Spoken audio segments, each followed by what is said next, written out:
¿Qué tal? ¿Cómo le va? Bienvenidos a un nuevo encuentro en esta serie que hemos dado a llamar Jardín América tiene historia, y está bueno que se la contemos a quienes nos siguen en la vida, que nos vienen pisando los talones, ahí están detrás nuestro ya, ¿no es cierto? Queriendo pasarnos inclusive. Bueno, dejarles todas estas vivencias, estas historias a ellos, me parece un buen propósito, y ojalá lo pueda seguir haciendo.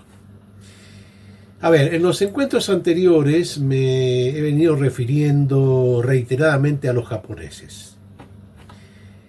De ellos he dicho como que fueron los primeros que arribaron a esta zona, que estuvieron antes de Jardín América, antes de Oasis inclusive, en fin, antes. Y hoy toca referirme a ellos. Tantas veces he hablado de ellos que bueno, vamos a hablar un poquito más particularmente de esta comunidad tan importante en nuestra zona. Les anticipo que esto es apenas un resumen. Hay mucho material acerca de esta comunidad. Y seguramente vamos a tener que volver más adelante con otros comentarios. Vamos a mencionar que la relación diplomática entre Japón y Argentina se comienza a dar a partir del año 1898. El 3 de febrero de 1898 marcó entonces el inicio formal de las relaciones diplomáticas entre Japón y Argentina. En esa fecha se firmó el Tratado de Amistad, Comercio y Navegación. Vamos a dar un salto gigante porque nos queremos referir a los japoneses, pero en nuestra zona, aquí, en nuestra región. Así que de aquella época vamos a 1920, la década de 1920, para decir que en San Ignacio aparece el apellido Yamaguchi, orientado a la plantación de moreras para la elaboración de seda. Querían producir seda, digamos también que el proyecto no prosperó. En la zona centro, más precisamente en Oberá, aparecen los apellidos Watanabe, Kairiyama, Kamada, Miyauchi, Iga, entre otros. Y después de eso, en 1951, se firma otro importante convenio ya directamente para la inmigración de los japoneses entre Argentina y Japón. Antes de 1951 existían colonias japonesas en Escobar, en la provincia de Buenos Aires, en Oberá, como les dije, y en Colonia Urquiza, esto es cerca de La Plata. Un dato interesante y probablemente desconocido indica que fue el propio gobierno japonés el que estuvo interesado en que los japoneses vinieran aquí a Misiones particularmente. Incluso se dice que compraron tierras para ello. ¿Qué pasaba? Pasaba un dato interesante. La pimienta era un monopolio holandés y los japoneses estaban viendo la posibilidad de quebrar ese monopolio. Y entonces aparece un ingeniero de apellido Uchida, quien advierte que la zona de Misiones podría ser apta para la elaboración de pimienta. Y entonces se podría poner una traba al monopolio holandés.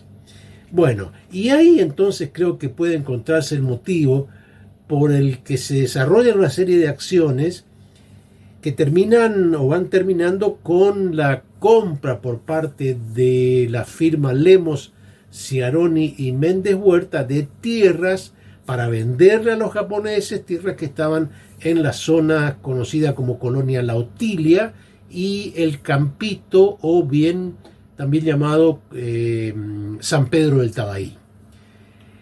Ahí llegaron a esas tierras vendidas por Ciaroni, Méndez Huerta y Lemos, las primeras familias japonesas: Hase, Katogi, Kimura y Sato, que progresaron sorteando enormes dificultades, se dedicaron a la agricultura y también a la reforestación.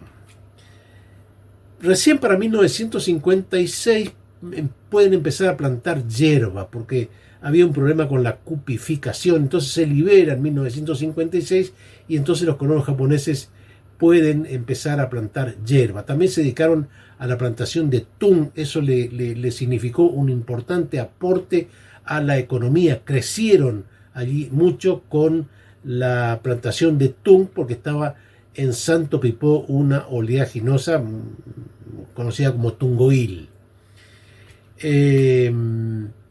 Y antes del oasis, antes de que Isaac da Silva comenzara y su gente comenzaran con el proyecto Oasis, aparece ahí en la zona Kuningoro Kamada. Este ya tenía un hermano que estaba viviendo en Colonia Samambaya. Colonia Samambaya es el antecedente de Colonia Los Helechos hoy.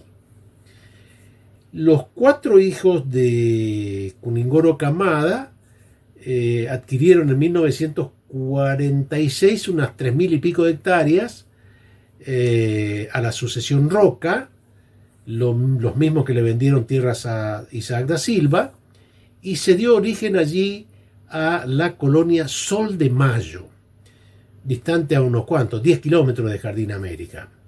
Y esta acción atrajo a otros colonos, no solamente japoneses, sino también de otras nacionalidades.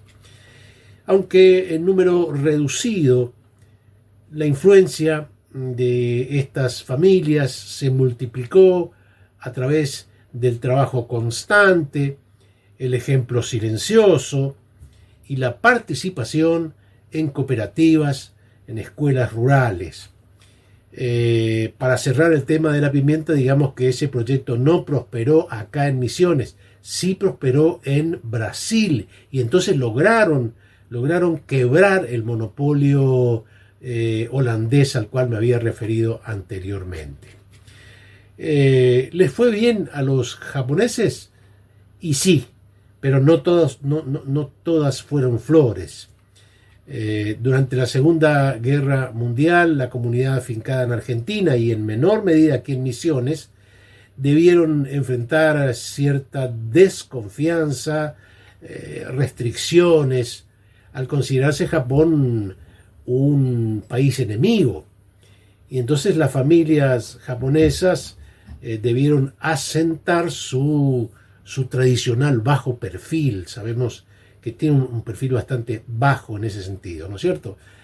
Bueno, sin embargo, la perseverancia, la laboriosidad y el respeto que se ganaron en la comunidad local le posibilitó seguir desarrollándose, creciendo, integrándose a los criollos, que en realidad no eran tan criollos, había de todo ya en ese tiempo. Hoy en día, las huellas dejadas por los japoneses, por el aporte de estas familias, no son pocas. Hicieron bastante para el desarrollo de nuestra región y ese aporte es innegable.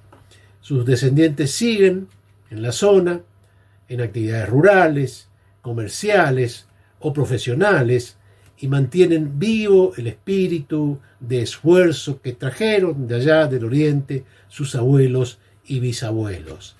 Así que se podría decir que en el entramado silencioso del jardín que floreció en Misiones también hay raíces japonesas hondamente enterradas a la tierra roja misionera.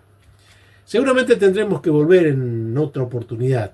Hay una versión muy interesante, curiosa, que tendríamos que verificar, acerca de la real antigüedad que tiene el ahora llamado Club Japonés, muy conocido.